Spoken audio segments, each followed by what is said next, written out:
can you give me one of those stories from the past 4 years that maybe in some ways represented a tipping point, as Malcolm Gladwell might say, where you thought, geez, you know, we're onto something here? Each one was kind of a bigger tipping point, but the very first one was in Austin, Texas in March of 2007, when we had been working on Twitter for quite some time, but not very many people were using it. Maybe 100,000 people or less were tinkering with Twitter. But we went to a technology conference in Austin, Texas.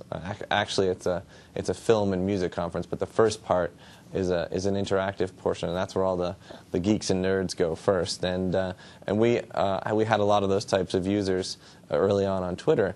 And when we went to this conference, this was the first time we were able to see Twitter being used in the wild by people on their mobile phones and on their laptops, etc. And one story that stood out from that visit was that there was a guy, and he was at a bar, and the bar was very loud and crowded. And so he sent out a tweet saying, you know, this place is too crowded and loud. I want to be able to have conversations with my friends, so I'm moving to this other bar. And he tweeted out the location of the other bar.